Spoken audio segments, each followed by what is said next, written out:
Apple Knocker Radio. All right, so ufology. Ufology is actually seems to be seeing a resurgence of interest here. I don't know if that's global, but here in the U.S. it is. And I loved the chapter on ufology in Finland. So could you discuss that a little bit? Yeah. Well, it's nowadays in this internet time, like basically the same themes, same ideas, same groups, same videos, same everything is read and seen by people around the world who just happen to be interested in these things. Absolutely same things can be found here. I've seen the same videos about the Phoenix lights and the supposed green aliens, and was it Skinny Bobby videos, and all these things. Everybody has seen the same things, read the same basic documents, and so forth. But when it comes to Finland and what's been going on here, sure, the chapter puts in a nutshell lots of things related to this topic. There are the main figures involved. Their stories, their contributions summarized. And there are case stories, like the main cases.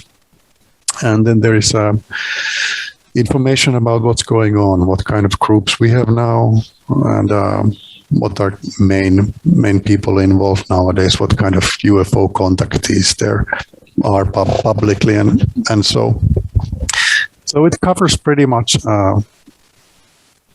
all the basic bones of the story when it comes to what has happened in Finland.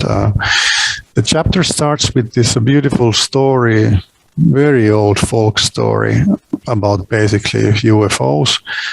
And then we come to the last century, and the story begins with this Margit Lilius Mustaba, who was born 1899, died 1991.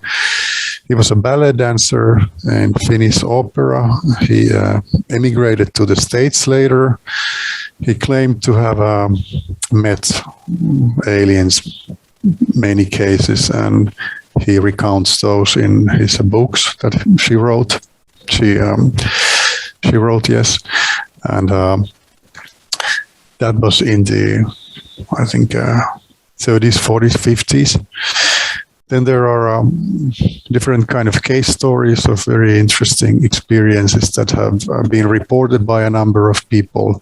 And the famous Pudasjärvi UFO craze that happened in the late 60s, early 70s, that's told in the book too. This was probably the most known Finnish UFO, like a craze. It's Pudasjärvi is more up in the north of Finland. It's basically kind of a mountain, and around this same area, lots of people, lots of different witnesses. So very oddly behaving balls of lights and light phenomena in general, a kind of behavior that is didn't seem like a natural phenomena, that it was something else. And very well reported. There were quite many photographs taken, and literally dozens of people witnessing these cases. This was, of course, a reason that the topic came in Finnish press, very heavily present, and it was written a lot during those times. Quite many books on the topic was published around the same time too. But then the phenomena started to fade, around 73 or so, and that also affected, of course, how much there was public interest to it. But there's been cases here and there after that, and the Suomen UFO-tutkijat, Finnish UFO researchers, they publish these annuals, these yearbooks about what's been going on lately, and reporting the cases and what's been studied and all of that. Then we have our contactee persons like Kalevi Riikonen, Rauni-Leena Luukkonen-Kilde, and other people like Juhan Afgran, very colorful man who has done some documentaries. all these kind of things. It's basically everything in one small chapter. Well, here, I assume after what you just said, it's probably similar there. But, a lot of the UFO enthusiasts, it seems like there's two camps of them. You have the nuts and bolts enthusiasts, the ones who think that they're just ships flying from other planets. And then you have the people who take more the idea that they're like the Jacques Vallée school of people that thinks it's more of a connected to consciousness and essentially connected to the same kinds of phenomenon as spirits or ghosts or whatever, that it's all part of this underlying mystery of consciousness. It seems like the nuts and bolts people by far are still winning here in the United States. And I'm curious in Finland, if you know, what would you say the general landscape feels like? Like which of those schools is more prominent?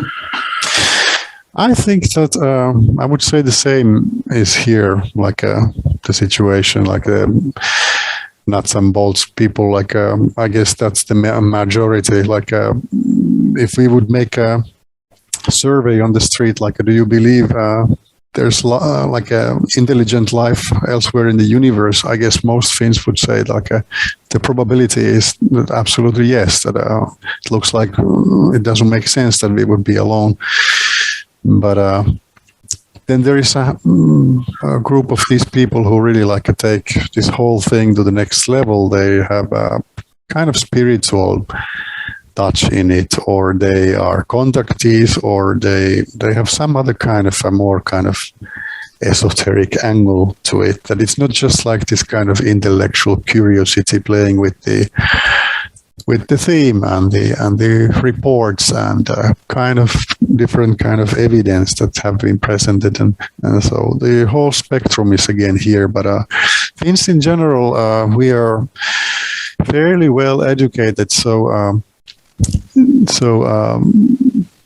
in general, Finns are pretty kind of healthy skeptical again towards anything. But of course, there's like as I said, the whole spectrum represented. So there are people who go absolutely all the way to the deep end too. But yeah.